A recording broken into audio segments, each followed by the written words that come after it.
I'm not gonna give in. I'm not wearing a mask.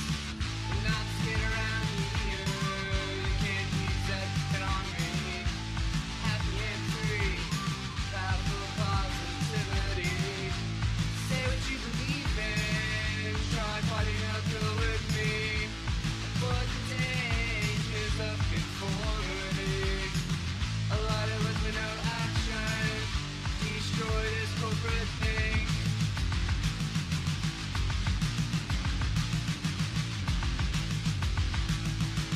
A lot of us with no action. Destroy this corporate thing.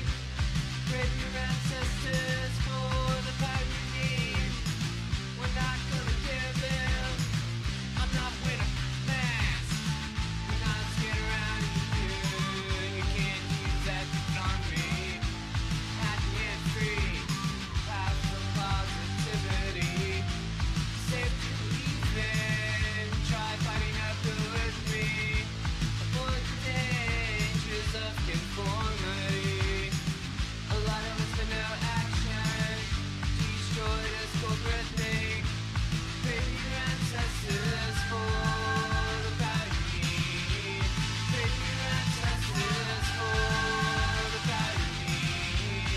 Pray your ancestors for the power you need. Pray your ancestors for the power you need. Pray your ancestors for the power you need.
How's it going? Good evening, everyone. I'm so excited to be here with you guys again. I pulled the trigger on this a little bit early because I was listening to Jordan Peterson talk to Louise Perry, who wrote the book, The Case Against the Sexual Revolution, and I was so intrigued with their conversation that I feel like I really have to talk to Ms. Perry myself because what she has to say is fascinating. It's fascinating. Honestly, she pretty much validates everything that I think about the sexual revolution, as it's just basically the root of all possible evil. Let's read this description. Ditching the stuffy hang-ups and benighted sexual traditionalism of the past is an unambiguously positive thing. The sexual revolution has liberated us to enjoy a heady mixture of erotic freedom and personal autonomy. Right? Wrong, argues Louise Perry in her provocative new book. Pardon my pause there, that was all wrong. Although it would be neither impossible nor desirable to turn the clock back to a world of pre-60s sexual mores, she argues that the amoral libertinism and callous disenchantment of liberal feminism and our contemporary hypersexualized culture represent more loss than gain.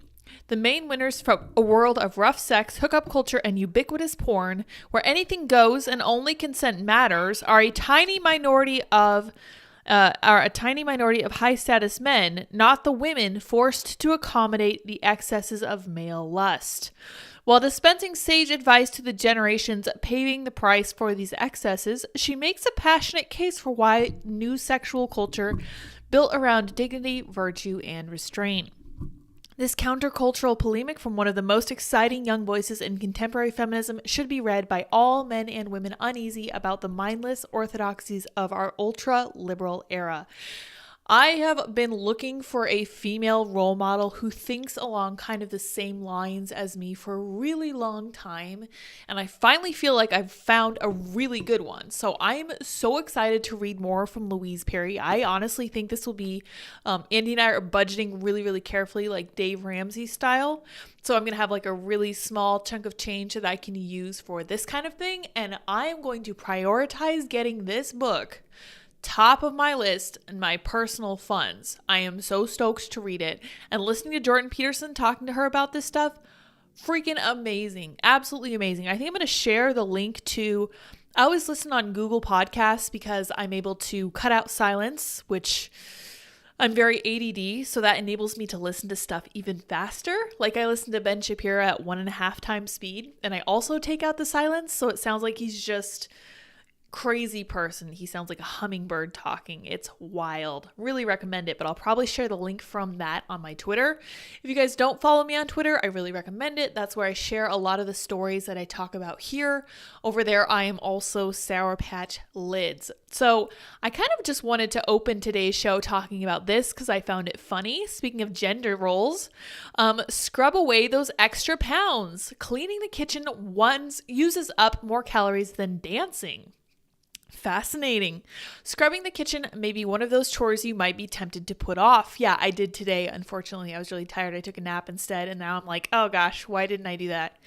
But it is not just the grimy oven that benefits from being made spotless.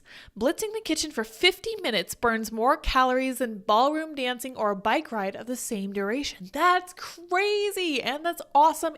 And it makes sense. If you guys have ever like really truly deep cleaned something, that is intense. My parents used to call it elbow grease, like the whole scrubbing motion. Wildly calorie burning, way better than a bunch of other cardio. I don't love cardio. I've always preferred like weightlifting and calisthenic exercises like yoga or Pilates. But I do think that cleaning is one of the more practical, hands-on ways to burn some calories. That's nuts. Cleaning a kitchen burns an average 276 calories, a bathroom just 173, and a bedroom only 154. Yeah, because a kitchen has like layers of gunk on it that actually require strong back and forth motions and serious scrubbing. Even the bathroom doesn't get that crazy. Usually you're just kind of disinfecting, sanitizing. With a room, for sure, you're just tidying. You might be vacuuming. I think vacuuming burns a lot more calories too. 10 professional cleaners were given Fitbits and assigned 5 houses each. The data collected suggests cleaning the kitchen for an average of 50 minutes burns more calories than an hour of ballroom dancing or an hour-long bike ride. Wow.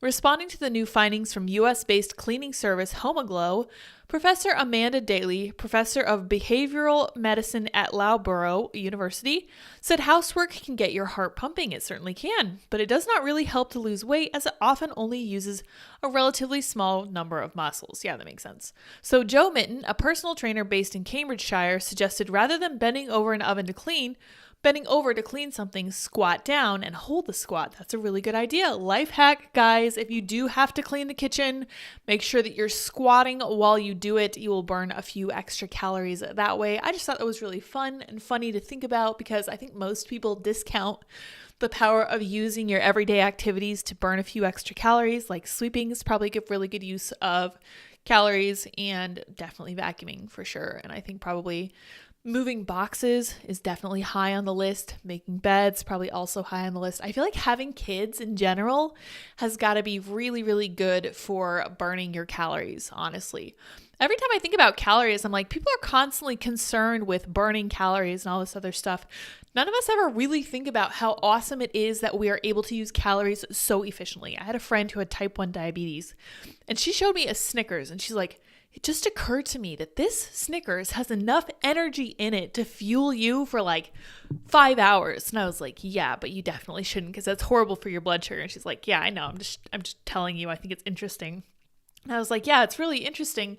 And women especially hold on tightly to those calories, which bothers us now that we have so much food available to us. But when we were raising our kids out in the wild, it was a huge benefit. Like it's literally an evolutionary advantage that we're able to conserve energy so tightly. I think it's awesome. I really think all that stuff is interesting. Kind of wished I could have gone into it more, as I used to be studying some of that stuff in preparation for being a surgical tech, which I dropped to come and work with Tim Pool. Also fun in a different way, but definitely not as science focused. I always appreciated science because it was very cut and dried. There was not a lot of room for argument. It's all good stuff. What is Andy saying? Andy says, life hack, break into the servers of your bank and help yourself to as much money as you want in your account. That's a horrible life hack. Do not listen to Andy on this count for sure. Cliff says, I'm trying to visit your planet, but you guys keep popping my balloons. I'm very sorry. I will tell the White House to stop doing that. We're going to talk about what the White House has to say about aliens today. But the big news that I think everyone is probably most interested in hearing about is the story that I started this title with. Wenstrup and Comer launch first select subcommittee investigation into COVID origins and U.S. taxpayer dollars funneled to the Wuhan lab. The thrust of this story is that Anthony Fauci is going to get his day in front of the committee, and he is going to have to tell the truth, I hope. Washington. Select subcommittees on the coronavirus pandemic. Chairman Brad Wenstrup, not heard of him, but he's from Ohio, which we'll also be talking about more later. And House Committee on the Oversight and Accountability Chairman James Comer are requesting senior Biden administration officials, Dr. Anthony Fauci and the president of EcoHealth Alliance, provide information necessary to the Select Subcommittee and Oversight Committee's investigations into COVID origins. Before I forget, guys, you are more than welcome to follow along if you are at your computer. I put all the links for these articles very carefully in the description under this video so that you guys can check it out and make sure that I'm telling you the full story or point out anything that I might miss. These letters follow up on December 13th, 2022 requests for the same documents, information, and testimony, and are also signed by Republican members of the Select Subcommittee. The American people deserve real answers after years suffering the coronavirus pandemic and related government policies. This investigation must begin with where and how this virus came about so that we can attempt to predict, prepare for, and prevent it from happening again. Government scientists and government-funded researchers have so far been less than forthcoming in their knowledge and actions, including work with the Wuhan Institute of Virology and potentially pandemic pathogens.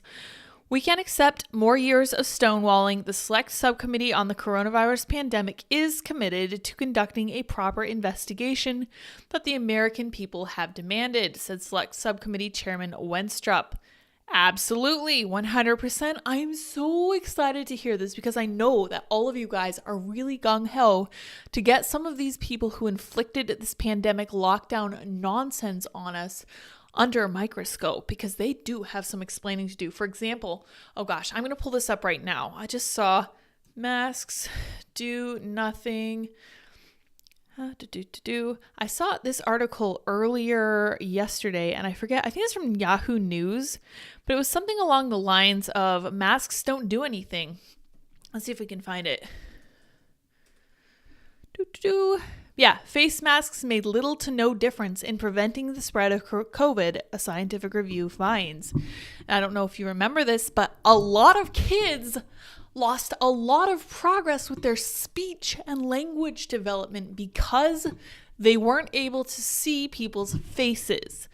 And this is something that people always neglect knock-on effects. Nobody ever thinks about the secondary effects or the tertiary effects or the quaternary effects. I just like all of those words. They're awesome. I don't know what 5 is. You guys let me know in the chat.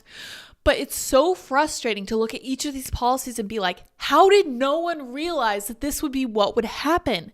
And especially now that we're finding out that they didn't do anything. It's so infuriating. So absolutely, Anthony Fauci needs to be brought up and questioned very sharply. I know that he's been questioned before by Rand Paul, and we got some serious smackdown videos out of that, but we really need to make that happen. Tony asks, will he make it to the hearing? Is the big question? I think he will. He's gone up before in front of Rand Paul, which was pretty brave of him, honestly, when you think about it, because he knew those questions would be really hard. Rand Paul is also a medical professional. He's an eye doctor, but he still has the background in the basic training. Kanya Ron says, Fauci going down? Maybe. Fear Me It's Bree says, hi guys. Hello, Bree. Good to have you back. She says, happy Valentine's Day. Yes, happy Valentine's, everyone. Even if you are not currently with someone, you can still enjoy your time. It is, as I said earlier, Taco Tuesday, and you should certainly celebrate that. CB says, wait, the masks don't work? Crazy. Next thing you'll tell me that water is wet, the sky is blue. Exactly. I know. Certainly, I always knew that this was the case because I went and worked in a hospital, and I knew, I switched to the wrong scene, and I knew that they actually had to fit you for a very tight mask to prevent a lot of these particles from getting into your mouth and into your lungs, which when they introduced the concept of these flimsy paper masks, I was like, that's not what you want to use. That's something that surgeons wear to keep themselves from accidentally drooling on their patients while they're cutting them open. Like, it's a very simple, basic barrier to keep actual little droplets from going out of your mouth or into your mouth, I guess it would have been. But yeah, it doesn't surprise me in any capacity that COVID wasn't in any way slowed down by these stupid masks. I have a young cousin who is 4 or 5 and speech delayed because of the lockdowns. Or Fauci will get Clinton. Possible. No, I don't think so. I think they're going to rely on him to lie because he is a very good liar. He's a very Weasley person who we saw with Rand Paul. He got up there and he's like, well, we don't do gain of function stuff. And Rand Paul pressed him on it and he's like, no, that's not the definition that we use. He's like, oh, so you're literally just changing the definition, which is very much something that leftists and specifically postmodernists like to do. Postmodernism itself avoids all classification. It avoids definition, and it likes the fact that no one can define it because that means it can be whatever they want it to be, and that should be a really big red flag. It's very uncool, but it makes it easy for them to gain control. I know they're constantly talking about how we like to be in power, but 100% projection. They're all about power, and they gain that by being slippery devils. And he says, subpoena that smash button, interrogate the subscribe button under oath in the front of a congressional committee. That's right. Night Mirror says, maximalism is the answer to postmodernism. Interesting. I'm going to have to check that out. I'm not familiar. Night Mirror is the man behind the music that we use to open the show. A lot of fun. Thanks so much for your work, sir. We really all enjoy your music. Mark says, yeah, but he's our weasel, JK. No, he's not our weasel. He's the deep state's weasel. He's the permanent state's weasel. He knows how to lie. That is like one of the one things he's good at. Bree says, I'm planning on doing an episode on the economics, the Federal Reserve, and the gold standard soon, so that will be fun. I did some psycho deep dives and notes today. Awesome. That's always really fun. Anytime you can get in deep and really uncover some interesting facts, it's a good time. That's for me, I don't know if you guys are familiar with like a flow state, but that's very much the case for me when I'm looking up something that's really engaging, has a lot of different details. It seems like all the puzzle pieces are fitting together. I kind of uncovered that a little bit with my discoveries of the Frankfurt School with like Herbert Marcuse, or however you pronounce his name. and those other guys. And that kind of explained a lot of how this postmodern stuff came into American schools, which was disturbing, but really interesting at the same time. All right, we're going to tighten up our segments here a little bit. So we're going to pop over to the next one, which will surprise no one. Jim Biden admitted he was hired to negotiate with the Saudis over a secret $140 million deal because of his position and relationship with his vice president brother, Joe Biden, who would be instrumental to the deal, according to a bombshell affidavit. Fascinating. And I would just like to take this moment to remind you all of this Politico article from August 2nd, 2019. Biden Inc.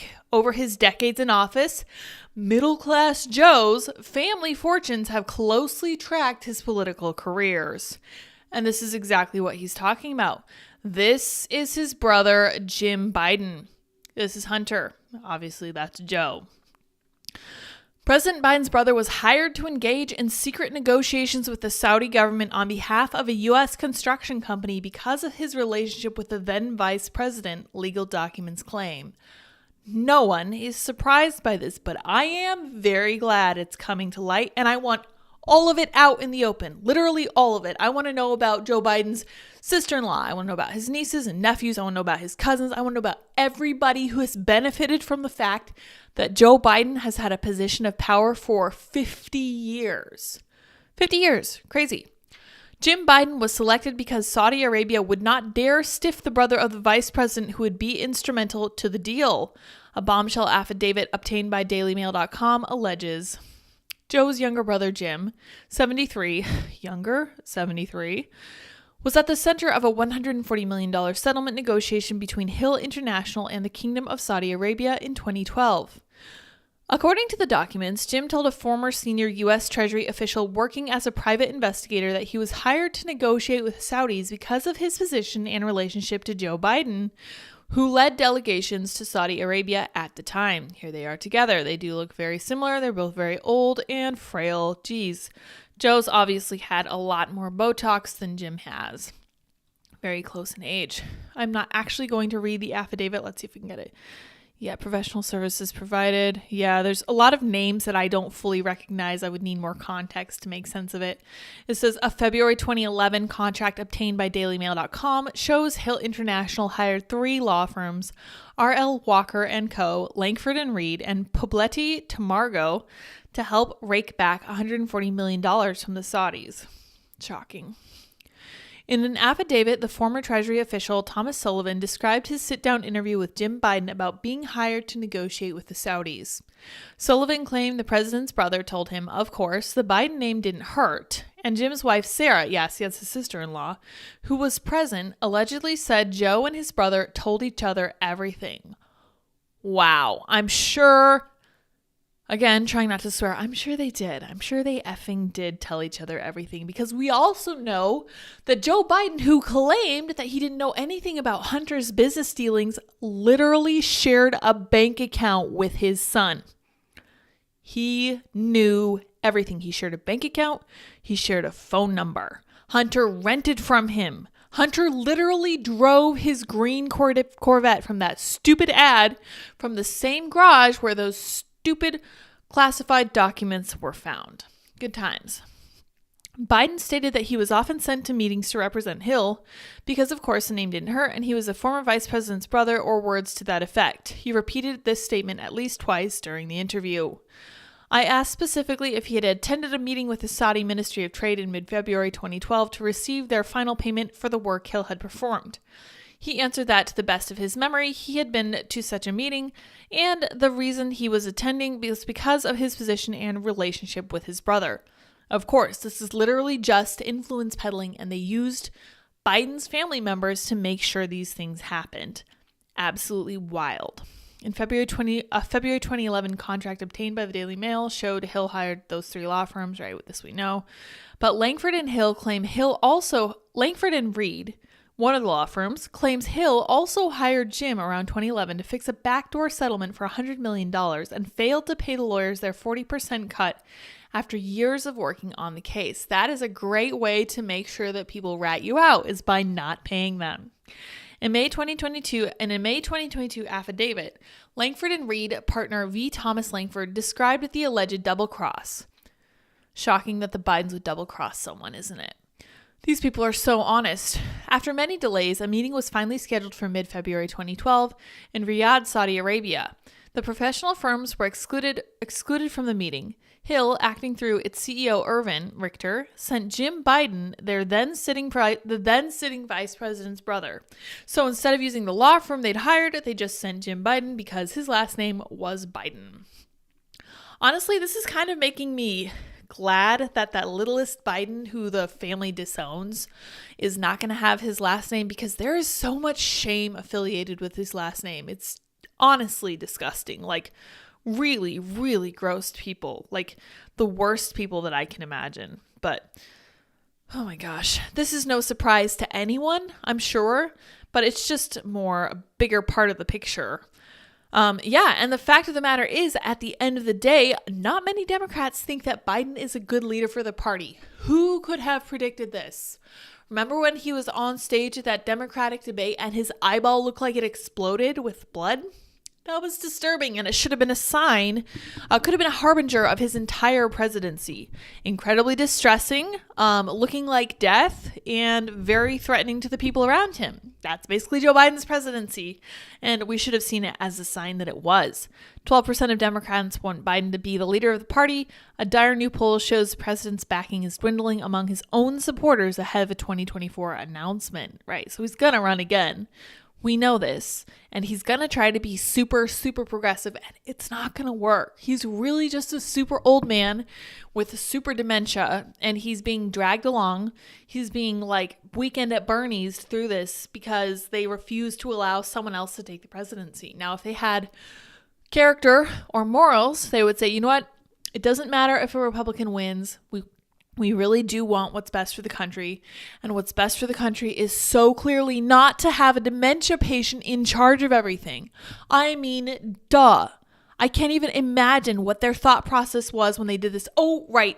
Of course. I know exactly why they did it. All they care about is power, like we were talking about earlier. Biden, who is chief of the party in addition to running the country for the past 2 years, was picked by just 12% of respondents in a new AP NORC poll when asked who Democrats want to lead. That puts him ahead of new leaders bursting into the scene, as well as longtime legislators, but it is not a vote of confidence, as he intends to launch a presidential re-election campaign soon. The news comes as the 2024 Republican field is beginning to take shape, with former South Carolina Governor Nikki Haley announcing her decision to challenge former President Donald Trump for the GOP nomination. Trailing Biden among Democrats was new Minority Leader Hakeem Jeffries of New York, who is also featured on the House floor during traumatic votes to finally make Republican Kevin McCarthy Speaker. Yeah, so they don't know. Nobody knows who they want to lead the party. Literally don't know, and no answer. We're ahead of everyone else by a wide margin. 37%. Biden was 12%. Hakeem was 5%. AOC was 5%. So was Bernie. They're all tied at 5%. Pete Buttigieg, we're going to be talking about him in a minute, 3%, Kamala, 3%, Barack Obama, 3%, and Chuck Schumer. They don't like anybody in their party, and I really can't say I blame them. But these are the people they wanted. These are the people they put in office, and I really don't feel bad that they are in this position. I honestly wish them nothing but struggle and chaos with this, because it's irritating to me to see the ridiculous people in charge of this ridiculous country who are doing such ridiculous monetary things and causing so much financial damage. All right, you guys. Didn't the left run Don Jr. through the mud for having met with the Saudis too before Trump was even president, by the way? Yeah, sure did. Sure did. And Elon Musk was pictured with some of those Saudi Arabia people, and everybody threw a fit about that as well. So it just shows that they have absolutely zero. We know this. They have absolutely zero standards. They're going to hold everyone to different standards, and they don't care. They don't care who knows it. It doesn't matter at all. All right, let's see what you guys are saying. I'm more shocked by the masks not working. Very shocking, yes. I barely trust the bank with their money. Honestly, who doesn't share a bank account with their dad when they're in their 50s? Yeah, that's a great question, Andy, for sure. Not me. I never will. I don't think I've ever shared a bank account with my parent except possibly when they were first getting me into like doing my own banking, had a little, checkbook and everything. I think my mom's name was on that account with me, but she didn't do anything with it, obviously. And I only had like $50 in there anyway. All right. Brooke says, I'm a city councilor person in a very small town in Oregon. Every year I have to file an ethics document with the state. How in the holy F do these guys get away with this? I don't know, man. All I can say is there's a totally different standard for Democrats, and the higher up you go, the less likely it is, apparently, that there will be consequences for your unethical actions. Are you kidding? Politico was talking about this 4 years ago. August 2019, they were saying, hey, look at this. The Biden family's fortunes have tracked closely with Joe Biden's political success. I wonder why that is. That's crazy. I wonder if they're doing something mildly unethical. But no, I guess Politico didn't really think to look that far ahead. Cliff the Alien says, the little Biden that could. Yes, 100%. LOL, not paying a contractor is the plot of War Dogs, and I'd love to see that happen to the Bidens for sure. That's going to be really interesting. Username says, all federal employees have to take ethics classes, and I once was almost canned for an accidental violation. That's right. And somebody pointed out that Sam Bankman-Fried can mislay $10 billion and get away with it. And they can also mislay like $2 trillion when it comes to, I think it was just military auditing. But if you send $601 over Venmo, the IRS wants to know exactly where that went. And they also want to know about your tips if you're a waiter or waitress, which is just honestly disgusting. I'm not at all surprised that people are super, super, super upset at this point. Like, everything is extremely expensive because of inflation, which is ultimately a tax on everyone for everything. And then also to consider taxing even your tips when you make very, very little money because you are a tipped employee. Mind-blowing. I don't think people are going to put up with this for too long. But I also didn't think that people would put up with the COVID lockdowns, and they did. They went along with it. And not only that, they turned on their neighbors and they said, if you don't wear the stupid mask and get the stupid shot, I'm going to tell on you or get you fired from your job or whatever. Absolutely crazy stuff. Really, really disturbing to learn about your fellow Americans, but Biden wasn't elected. He was installed. I don't know about that. I hope the chart is from before the train derailment. Not sure which chart that is. Greetings and salutations from the state that hasn't caught on fire yet, California. Don't jinx it. Serenko says, but Barack can't run again. Yeah, but he could still technically, theoretically, philosophically lead the party. I'm not sure what that would look like. Cliff the Alien says, how funny would it be if Joe has no dementia and he's just playing it up to make it an easier exit and face no repercussions as his DNC peacefully puts him out to pasture when they're done with him? Yeah, that's something that we were thinking about over on Timcast IRL while I was still there. I think that would be really interesting, but he'd have to be a very, very good actor all the time. I'm not convinced. Dorian Marius Gray says they pump him up with the go-go juice before every speech. Yeah, and for this State of the Union, it really wasn't working as well anymore, unfortunately. Dorian says, supposedly Hunter is the smartest person Biden knows, so why not put him on the ticket? Yeah, there you go. Andy says, interesting. I think this seems consistent with the distributed covert attack from China and or Russia. I'm not sure what you're referring to, but he also dropped a link in the chat if you guys want to check that out. Lots of coincidental man-made disasters, that's right. How long until we abolish the Fed again? Not sure. I think that it's going to happen sooner rather than later with how frustrated people are starting to get. Lori says, you're killing grandma. Yeah, actually, I was thinking about that recently, and that's actually part of the Great Barrington Declaration, which was considered to be highly taboo. Twitter censored it outright, if I recall correctly. The Great Barrington Declaration basically said that we needed to keep the most vulnerable populations safe from COVID, and that just basically meant old people, and that meant that everybody else could carry on exactly as they had been, but that wasn't allowed. So now if you say you're killing grandma, you're basically tacitly agreeing with the Great Barrington Declaration, which was just that we needed to protect old people. Stay unjinxable, friends, and there's a little frog, adorable. Hey, did you guys hear from the new fake news? Biden appointed the ancient aliens guy to be his secretary of extraterrestrials. Awesome idea. I love that idea, and I would be totally here for that For sure. Unfortunately, Karine Jean-Pierre said that there weren't actually aliens, which convinces me that there 100% are, because everything that comes out of this White House administration is nonsense. But let's talk about Ohio. JD Vance is taking action. It's been about 11 days since the train derailment, and he is telling people that he wants them to keep him posted, tell his office about what's going on with them, about their physical symptoms. We have an article about those physical symptoms we're going to get into, and Tucker has words about this as well. Republican slams Pete Buttigieg for being more worried about racism and construction than the Ohio train derailment, and that is actually technically true. JD Vance demands answers for terrified residents forced to flee their homes. Buttigieg accused construction sites of not hiring workers that look like the communities they're building for. Absolutely mind-blowingly mundane commentary from the supposed Secretary of Transportation, even as they're blowing up actual toxic chemicals in Ohio and polluting a large percentage, something like 10% of the country's water supply. Absolutely nuts. Holy cow, that's actually offensive to me. He later said on Twitter that the Transportation Department was working to, quote, support investigations into derailment. Sure. He's more concerned about white construction workers, Vance told thedailymail.com. You ever notice that these Republican leaders are very willing to talk to news sources? Crazy, right? And Democrats are really not. It's almost like one side wants accountability and transparency and the other side it doesn't.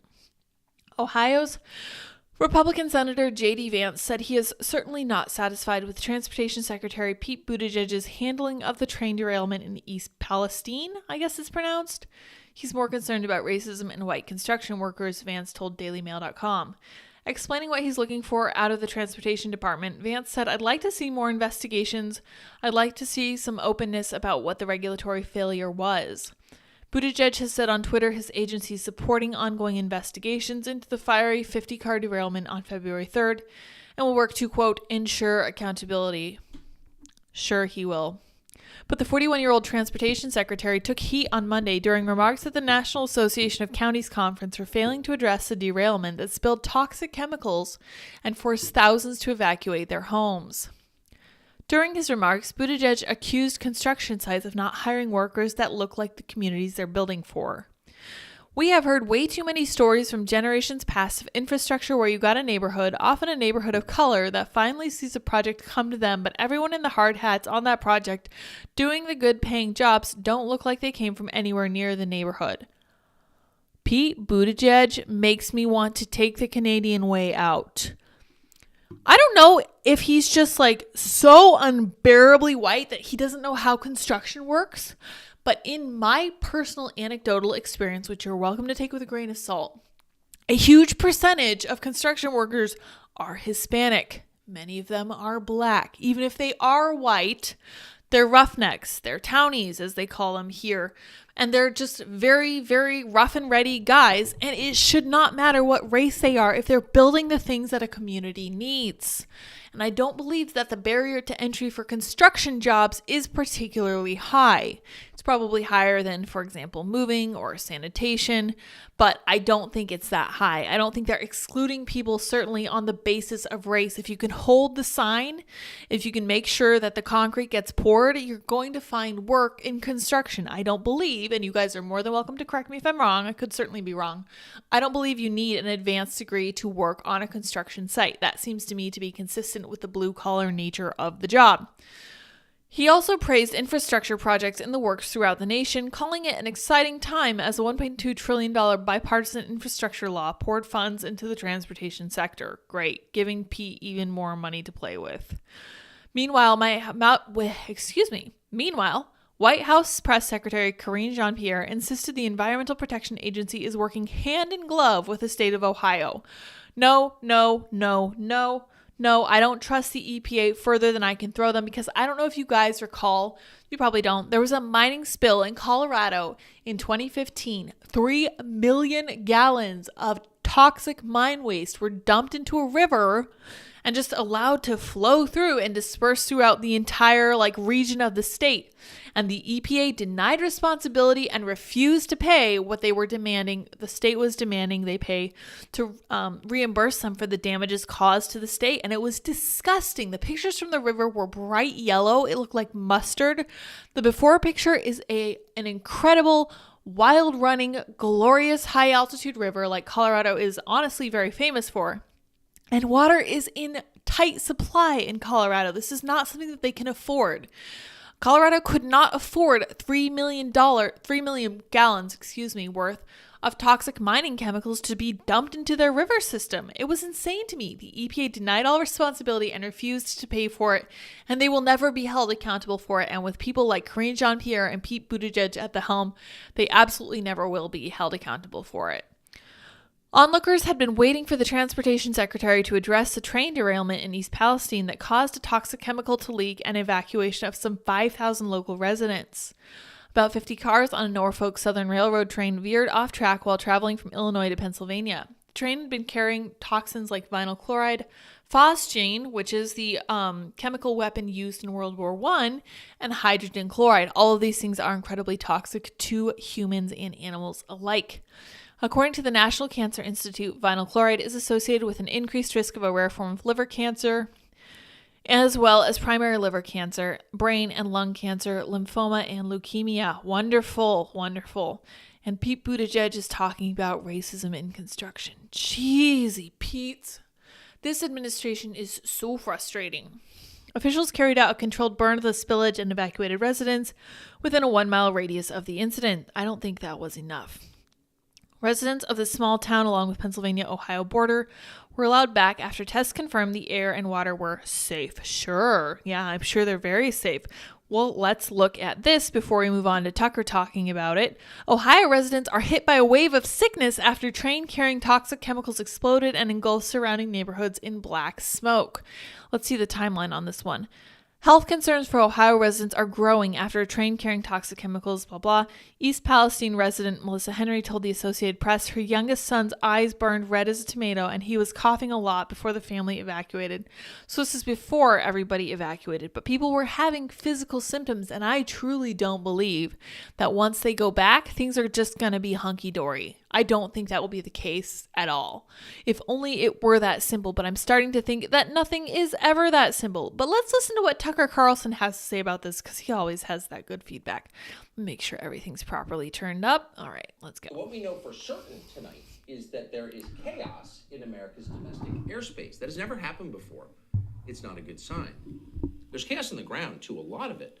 10 days ago, for example, a train derailed in East Palestine, Ohio. That's about 50 minutes outside Pittsburgh.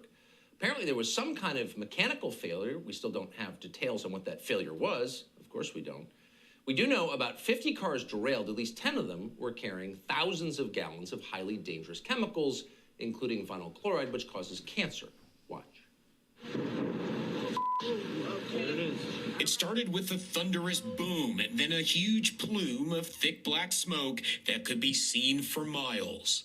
This was the moment officials in East Palestine, Ohio had been planning for, a controlled release of toxic chemicals from several train cars at the site of a derailment, one that has forced thousands from their homes. And all the way around, everybody's frustrated and like to go home. The decision to conduct a controlled release came just days after the train derailed in the rural Ohio community, sparking a massive fire.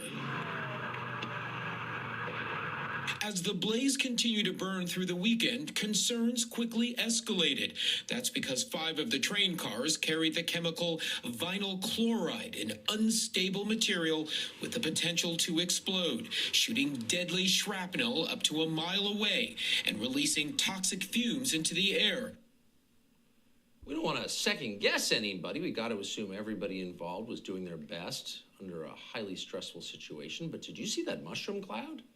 That was caused on purpose. And maybe there's a good reason. Again, no second guessing. But what it means is those clouds of toxic smoke flew up and out. And that toxic smoke almost immediately began killing animals. Dead fish washed up on shore. As one hazardous materials specialist put it, we basically nuked a town with chemicals. So So then representatives from the EPA, the Environmental Protection Agency, arrived to restore calm. Yes, an EPA spokesman explained chemicals from the derailed train did enter the local watershed, and yes, they did kill fish. But the drinking water supply remains totally safe. The fish are dead, but go ahead and fill your thermos and brew some coffee. Everything's fine. Now, we don't know if the locals in East Palestine are drinking the water tonight, but we can tell you the Biden administration doesn't seem too concerned about it either way.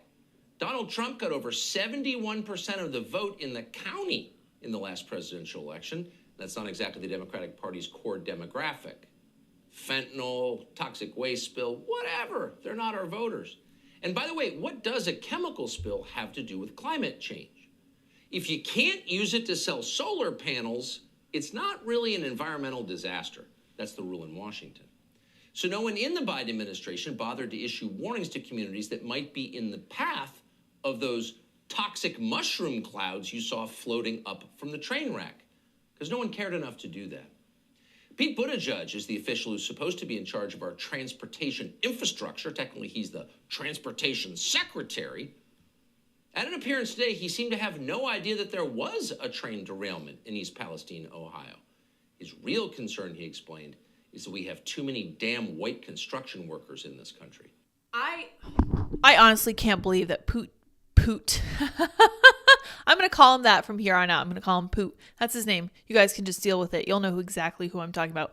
I honestly can't believe that Pete Buttigieg decided to talk about that when he should have been talking about the train derailment and the concomitant explosion that caused 5,000 people to be evacuated from their own hometown. Now, I'm going to see if I can find this absolutely heinous tweet from this leftist, but he basically was saying, oh, gosh darn, it's so sad that these Trump voting MAGA turds are being gassed out of existence, basically, because gosh, it's just too bad that this happened to Red America. Isn't that terrible? Because everything with them is about power and politics and staying in power at any possible cost. And it's honestly, I feel like my cynicism is at peak levels. It's really hard to maintain like optimism and try to keep people on the right track and give everybody this little spot of light in the darkness. But honestly, it's hard to do because stuff like this keeps happening and leftists keep just coming out and saying the quiet part out loud. No, this isn't the right tweet. Frustrating. Sorry, it's from like a day and a half ago, so it's way back on my timeline, but he was just like, oh yeah, I just feel absolutely zero sympathy for the people who are literally being poisoned by toxic gas because they checked a different box on their ballot than I would have. And honestly, it kind of bends my mind a little bit. Adrian's there. Yay, Adrian, send us a little heart Sheba. It's adorable. Thank you so much, Adrian. Appreciate you. Thank you for your super chat. But yeah, it's disturbing. It's really, really gross. And again, it shouldn't surprise me, but it still kind of does because I don't know if you guys have ever read Ordinary Men, but it is a documentation of what ordinary men were made to do during Nazi Germany. And it's like, well, they were just checking boxes. They were just filing this stuff. They didn't actually have literal bloody hands, but they made it all possible. They did the paperwork behind the Nazis. And it's like, man, these are the people who made everything possible, and they did it all just by saying, that's none of my business. I really don't care. It's not a big deal.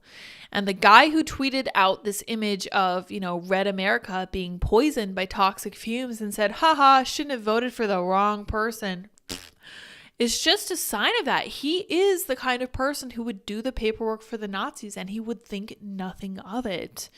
And those people will always exist. I think, honestly, that the sooner we come to terms with that, the better it's going to be.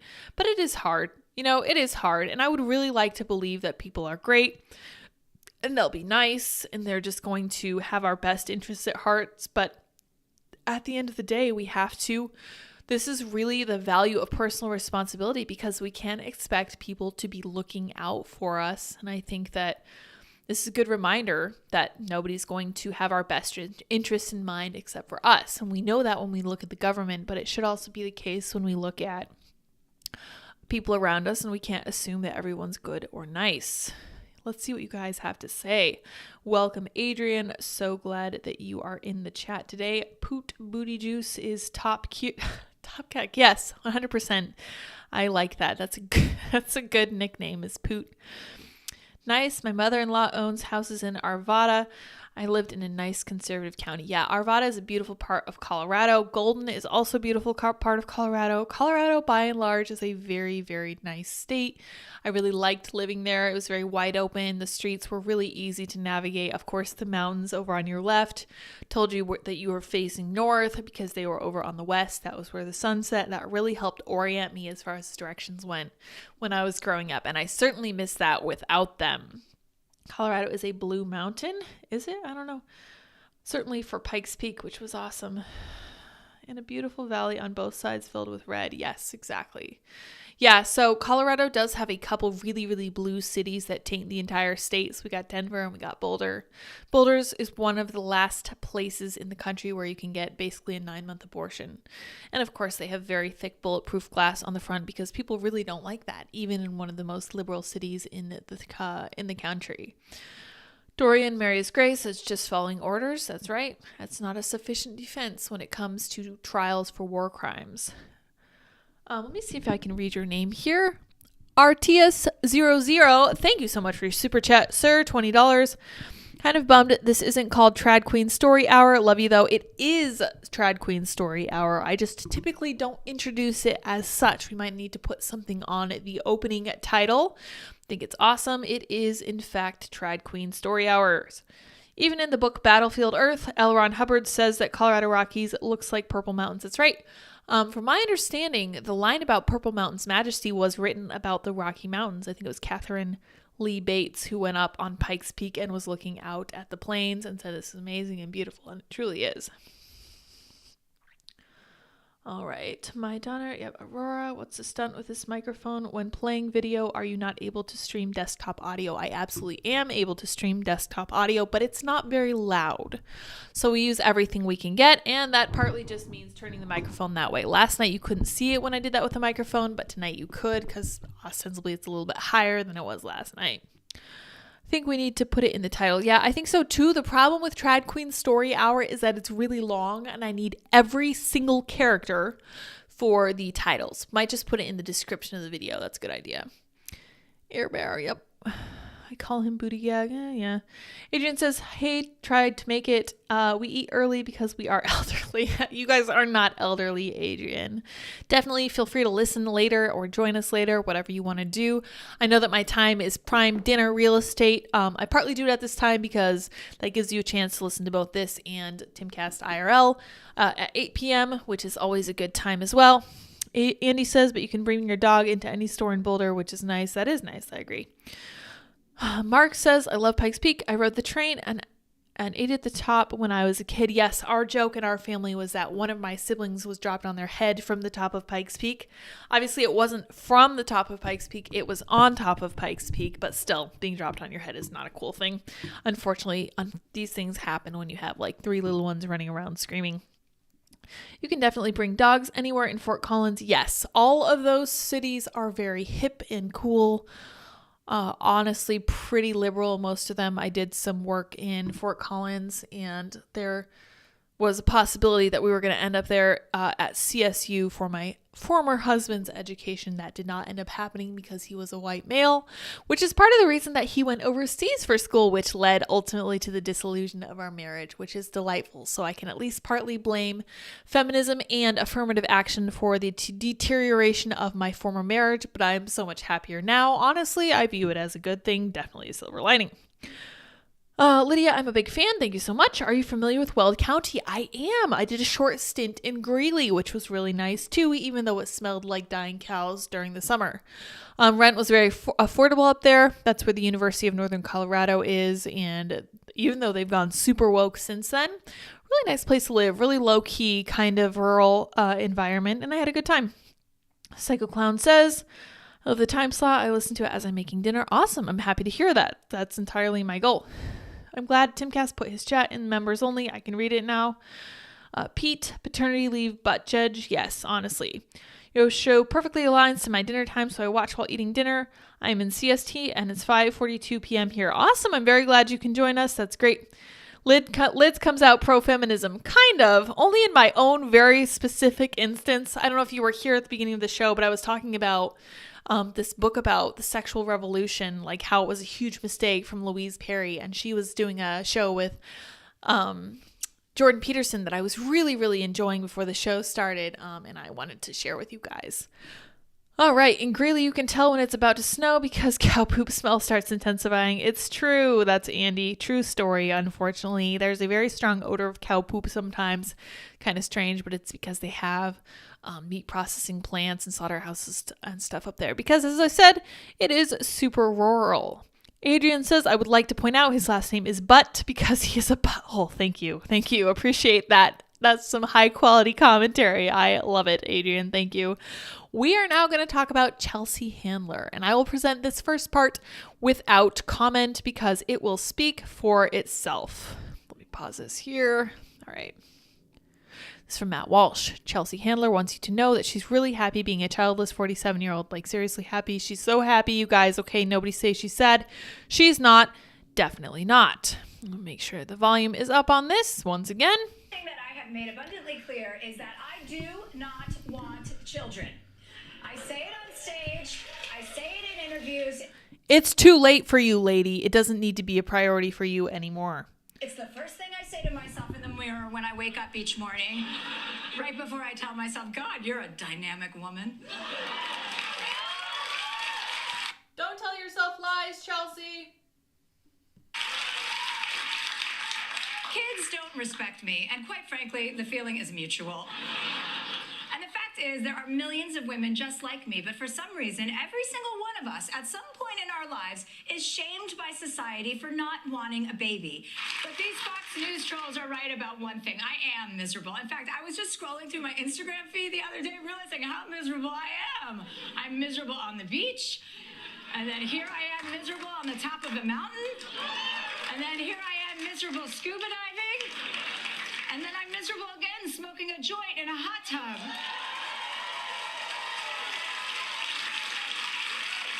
Every day is truly a new circle of hell for me.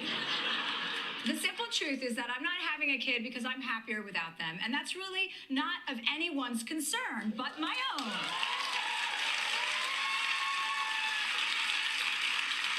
And no, I don't hate kids. I just don't want them. That's what's so great about nieces and nephews. I love being an aunt. I'm crushing that role. Guess who gave each one of them their first edible? This girl. Yeah. One thing. Yeah, so Andy says, yeah, maybe let's not discourage her, and I could not agree more. Chelsea Handler, first of all, it's too late for her to have kids. She's almost 50 years old. But second of all, I don't think she should have kids. She hates children. She's entirely solipsistic and narcissistic. She's internally focused to an insane degree. She still believes that random hookup culture is really going to make her happy. And the fact that she keeps telling us this in no uncertain terms kind of tells me that maybe the lady does protest a little bit too much. Let's look at this other video she put out as well. I don't know if this is supposed to be funny or not, but she is really on one about 100% for sure being very, very, very, very, very, very, very, very, very happy that she has not had children. Again, protesting a little bit too much. Let's see. Let me turn up the volume once again. Why does it always turn it down? I don't get it. This is a day in the life of a childless woman. I wake up at 6 a.m. I remember that I have no kids to take to school, so I take an edible, masturbate, and go back to sleep. I wake up at 12:30 p.m. and get ready for a busy day of doing whatever the I feel like. I put on my most impractical and stylish shoes since I won't be chasing a child around the grocery store. I go to my fave spot in Paris to grab a croissant. I do a meditation sesh on the plane since I have no screaming kids, allowing me all the time in the world to become enlightened. The weightlessness of my existence has granted me superhuman powers. I teleport myself back home. Then I get ready for a night out with whatever hot guy I met on Raya that morning. I call up a babysitter and tell her that I don't need her since I still don't have kids. Now it's time for a workout, so I hit Mount Everest for a quick climb. I invent a time machine, go back in time and kill Hitler. Freeze, you bastard! It's amazing what you can do when you have this much free time. And that's a day in the life of a childless woman. Okay, so first of all, that's disgusting. Second of all, she really believes that hookup culture is fun and fulfilling, which honestly, more power to her since she clearly is so happy not having kids. Once again, glad she's not having kids since she would not want them at all, and she would certainly at least attempt to abort or abandon them. But I feel like she is the perfect example of somebody who's been so insanely lied to about everything. It's really interesting. I don't know if you guys are familiar with the concept of trauma bonding, but trauma bonding is where you're in a super almost abusive relationship with someone, but you have no idea that you are unbelievably miserable because you've convinced yourself that this is how it's supposed to be. I've seen it personally. It's not good. It's very, very hard to convince someone that they're not actually in love.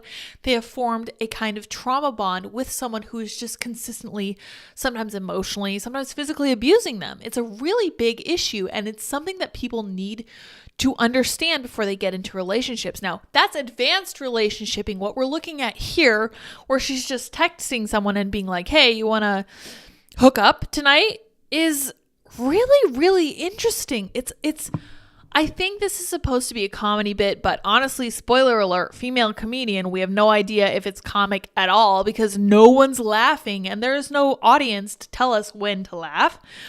So we have no way of knowing. It looks to me like she's just kind of defending her lifestyle from whom? I don't think that anyone is actually giving her static for choosing not to have kids. Do you? Absolutely not. Our society is very much in lockstep with her current thinking, and it's disturbing. I was listening to Ben Shapiro earlier today. Full disclosure, I do listen to Ben Shapiro. I think he's great. I totally disagree with him on wartime engagement. I'm much more libertarian than he is. But he was saying the key is to not think less of yourself. It's to think of yourself less.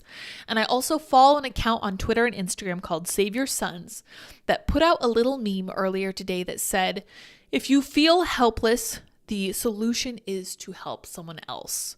This has actually been a theory that I've been developing over the course of probably the last 6 months. And that's that when you look at parenthood, when you look at voluntary engagement with your community, everything that those things have in common boils down to servanthood, to working for the good of someone else. In fact, the definition of love in the Catholic faith, from my understanding, I don't remember exactly who defined it this way, possibly St. Thomas Aquinas. Again, I don't remember. Please feel free to fact check me. Love is willing the good of another person. And it's not just, I would posit, willing the good of the other person. It's actively working toward making that other person's life better. And this is what you hope to do if you want a fulfilling life. Now, who knows? Maybe Chelsea Handler is super, super, super fulfilled with her life. I would argue that she's probably not. And I actually end up just kind of feeling bad for her because I know, crazy, because she strikes me as really kind of a nasty person and the kind of person who would think it was great that I thought she was a nasty person, which is, it's just some of that edginess that you saw with Sam Smith when he got up there and he pretended he was the devil and danced around like a crazy person. We know what you're going for, dude. You just want the shock value. You just want to be edgy. You want to be transgressive. We get it. It's old. It's boring. It's not interesting anymore, but you're still doing it because you still need the attention. You still need the constant affirmation. Whatever. I get it. But she makes me sad because she pretty much embodies what girls are being told is true about the world, and she pretty much is highlighting exactly how it's true that it is a lie. And I'm kind of glad that she said this because I think that anyone who, it's true that there are actual NPC people out there who have no personal philosophy, who do absolutely zero self-reflection, who really don't see the purpose of philosophy in any degree and don't understand that even if they don't think a philosophy is necessary, they have one. There are a lot of people out there who just kind of coast through life and do what society tells them to do, whatever. That's an issue. But I feel like somebody who's actually curious, looking at the world inquisitively and searching is going to look at what Chelsea Handler just put in that video and be like, that doesn't seem really like long-term happy. It's the kind of short-term, self-centered solipsism that might feel good for 10 minutes. I don't know if you guys have ever done edibles with any kind of THC, but it's an interesting kind of buzz for very short term. Thankfully, unlike alcohol, there's no negative secondary side effects after the fact that we know of. No hangover, certainly in the immediate after effect. But it's not a long-term progress. And this is something that Ben was talking about earlier today. I don't want to plagiarize him, so I will just sum up. I think that the entire purpose of life is to serve other people. If you can't have kids, it would be to engage with your community and maybe foster people or foster kids and try to make their lives better. It's to work with the people around you and try to make their lives better. It's to put yourself second. And that, I think, is something that's really lacking in terms of messaging in our society. That idea has terrible PR in our society. Our society is constantly telling us that the only thing that matters is us and our happiness, and everything that we work for is the most important possible thing. It's just not true. It's not true. And one of the things that Christianity really kind of harps on is that there's a difference between what the world wants you to do and what is actually spiritually good for you. And I don't care if you're a Christian or not. You're welcome to argue with me. I have some atheists in the comments. I don't consider myself a Christian as such either. But I do believe that there is a pivotal human experience that we lack when we focus on no one but ourselves. A man focused on himself makes a very small package indeed. I don't remember who said that, but it's entirely true. You start to focus on yourself. You can only think in those terms. And I can't help but mention the fact that America is such a secure society is exactly what enables to have all these arguments over pronouns. It's what enables us to not worry about future generations. It's what enables us to use birth control to just go out and make ourselves feel good. And I don't view it as a positive. In fact, I thoroughly believe this is exactly what causes good times to make weak men. And it's so hard. That's kind of hard for me to wrap my head around, because I would really love for my children, God willing, to live in good times because I want them to be at peace. But I also know that humans absolutely must have something to push back against them. Are you kidding? Right down to our muscles. These muscles, if you don't use them, you lose them. That means that life is going to be nothing but constantly like pushing and challenging yourself a little bit in new ways every day. If you stop doing that, you start to get weaker from the moment you stop. If you stop moving, you start dying. And this is why people who retire tend to die shortly after they do so. It's because they lose their purpose. They aren't serving their family anymore. They aren't filling their bank account anymore. They aren't contributing to society. And they're just like, all right, now what? And it's not even a case of a mental change. Sometimes it's a physiological response to just being like, oh, I guess I'm really not needed anymore. I guess I might as well die. And Tim would often talk about on Timcast about how in some of these societies, there were very, very old people who would constantly be working. And he said, people would sometimes stop them and ask, why are you doing this? Don't you have younger people to help you with this? And these old people would just say, if I don't do it, no one's going to do it. I have to do it. My role in my society is very important. There is a reason famous people commit suicide. There is a reason they are incredibly unhappy. Because the end goal of living is not to gather a bunch of money. It's to give yourself to other people to a degree that makes you better and makes the world around you better. I think that Chelsea Handler would be a lot happier if she knew that, but unfortunately, she's just gonna be one of those role models who never figures it out and ends up dying likely very unhappy. And for that, I feel bad for her. And I think that you should too, instead of laughing at her, even though it's kind of fun to laugh at her and like raise an eyebrow at some of her practices. It's like, dude, get your act together. Be a good influence on the world around you. Hopefully she will before she dies. Who knows? Anything's possible. Anything's possible. She could come around. She could adopt a bunch of kids. Who knows what happens down the way. We will see. You guys, I'm going to read your chats now, and then we're going to end this because I got to go do Taco Tuesday stuff for Andy. You got to make a taco casserole. Awesome. Oh my gosh, you guys had a lot to say about this. Awesome. I still think Secretary Pete will be nominated for president again. Possibly, Keenan. Possibly. I'm more offended by the atrocious gun posture. Yeah, I saw that. I'm not even a gun person. And I was like, oh my gosh, please. Psycho Clown says she's been so mean to guys in general who dare to think for themselves. I'm not surprised she doesn't have children. No real man wants to be berated constantly for telling a man, for being a man, she attracts betas. Yeah, so she strikes me as kind of a toxic person. But again, I would chalk that up to being lied to constantly, to the point that it's fully affected what she actually genuinely believes of the world. Really, really sad. We desperately need cultural revival. Jorazon says, I recommend for next stream checking if the streaming software has audio filters, specifically gain, could fix the sound being too quiet. We're definitely going to look at that after today's show. I'll have Andy come work on it with me. Keenan says, the worse you are, the more you get promoted. In regard to Pete Buttigieg, yeah, it's exactly what happened here. Matthew says, Chelsea has double/triple/quadrupled down on the idea. Yeah, she's not giving up on this.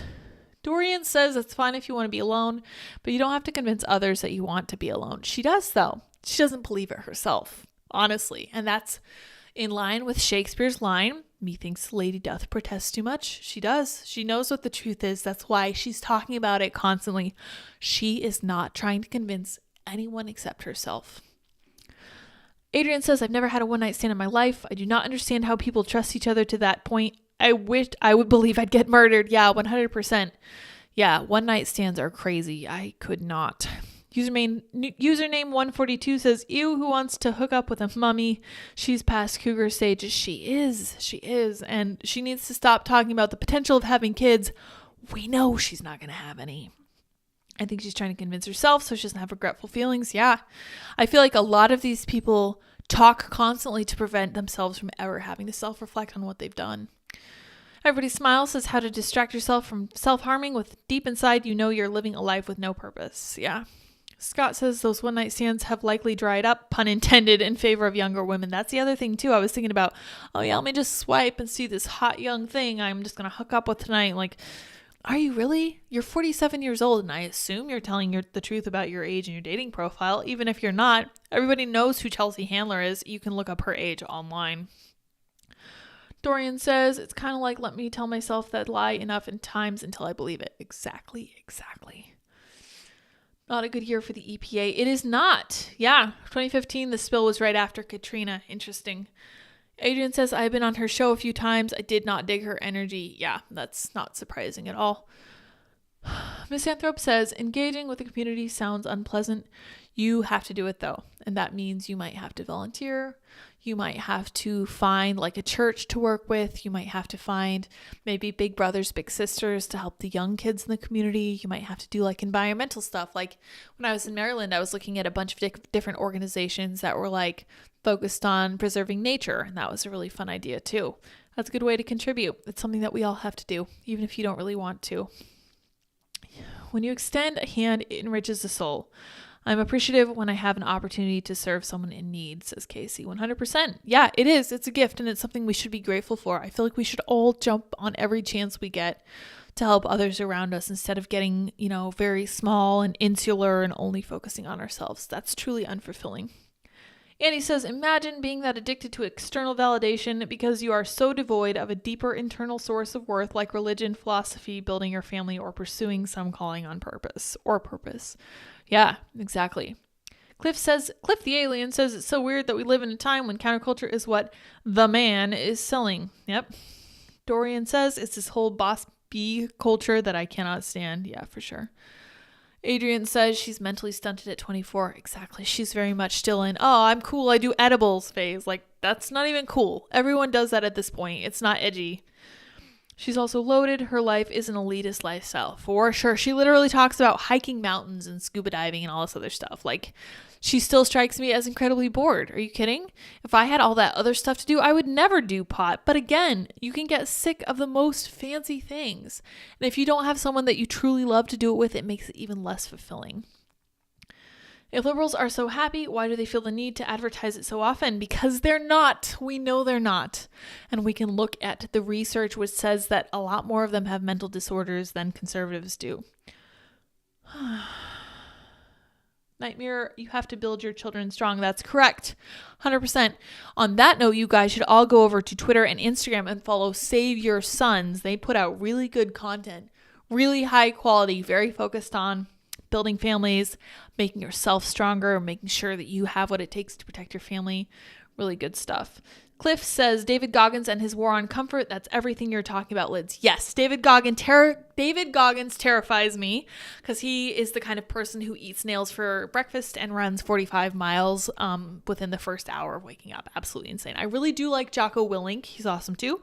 And to a similar degree, I also really like Joe Rogan because he's also very, very interested in keeping yourself fit and active, staying engaged, being curious about the world around you. Joe does definitely dabble in a lot of alternative substances, so maybe not the ideal person for like physical prowess, but he is super, super fit.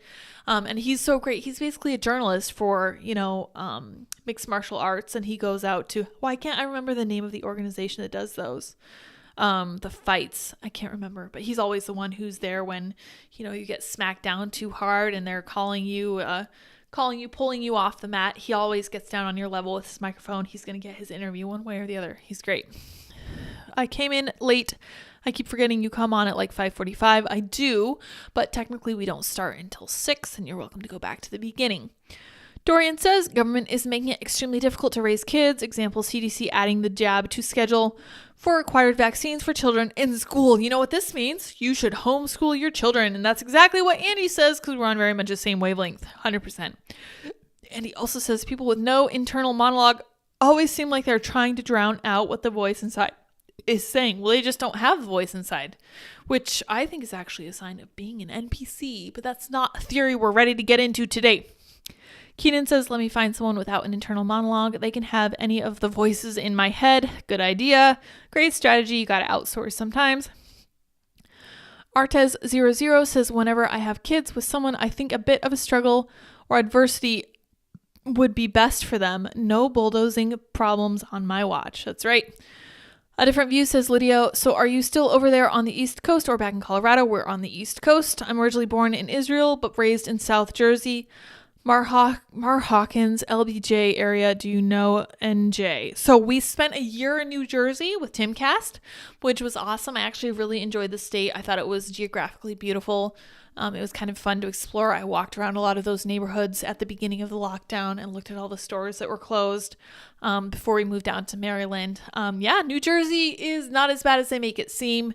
It's just literally just the government that's awful. It's kind of an interesting state. Yes, follow Nightmare, says Andy, at NITEMIRROR. I cannot spell like that, but I am trying, you guys. IG and Twitter, Night Mirror. Don't forget to friend me on Venmo, says Andy, at Andy Leiterman. Thank you, dear. When you're as deep as a thimble, it takes very little to be fulfilled. I guess you're right. I think that's a good way of looking at it.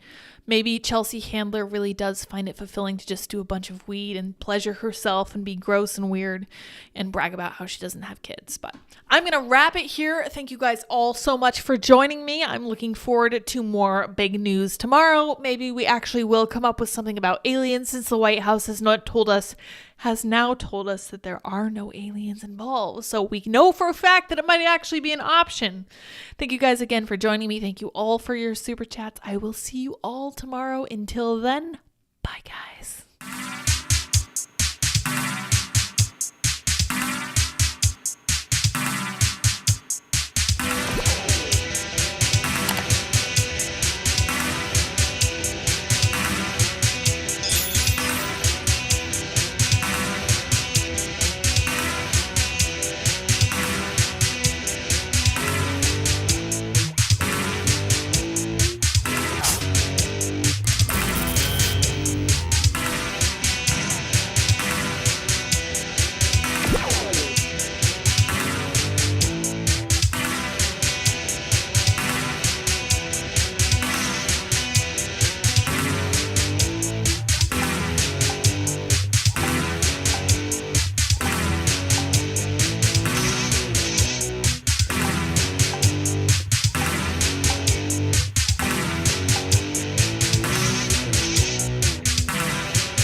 How's it going?